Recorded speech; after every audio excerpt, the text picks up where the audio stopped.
పోయిన చోటే వెతుక్కోవడం, లేదంటే పోయిన చోటనే సాధించటం, అది ఇప్పుడు సాధ్యమయ్యింది పవన్ కళ్యాణ్కి.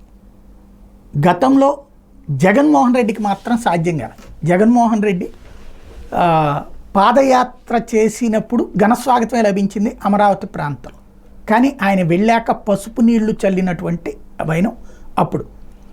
ఆ తర్వాత చంద్రబాబు గారికి వచ్చాడు ఘనస్వాగతం. ఈవెన్ జగన్మోహన్ రెడ్డి ముఖ్యమంత్రి అయ్యాక కూడా అక్కడ చాలా అసహ్యకరమైనటువంటి రిసీవింగే ఉండేది. అంటే ఓ రకంగా కావాలని పేడ నీళ్లు చల్లుతూ ఉంటాం ఆ టైంలో.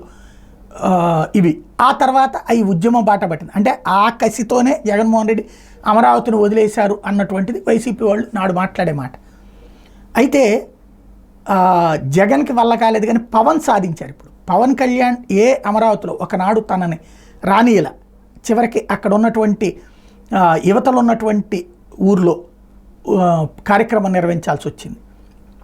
అలాంటి తర్వాత అదే అమరావతి ఘనస్వాగతం ఇచ్చింది. ఎందుకు? తను జగన్మోహన్ రెడ్డి అమరావతిని ఆపేయడంతో కసెక్కినటువంటి ప్రజలకి పవన్ కళ్యాణ్ అండ ప్రకటించిన దగ్గర నుంచి పవన్ కళ్యాణ్ని వాళ్ళు ఆదరించడం ప్రారంభించారు. ఆ తర్వాత ఇద్దరూ కలిసినప్పుడు సంబరపడ్డారు.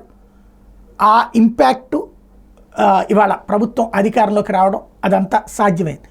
ఇప్పుడు పవన్ కళ్యాణ్కి అంటే మొన్న చంద్రబాబు గారు వచ్చినప్పుడు ఘనస్వాగతం లభించింది. మొత్తం పసుపు కార్పెట్ లాగా పరిచారు. పూలు, చామంతి పూలు, బంతి పూలు ఇవన్నిటి కూడా పసుపు కార్పెట్ లాగా పరిచి ఘనస్వాగతం ఇచ్చారు.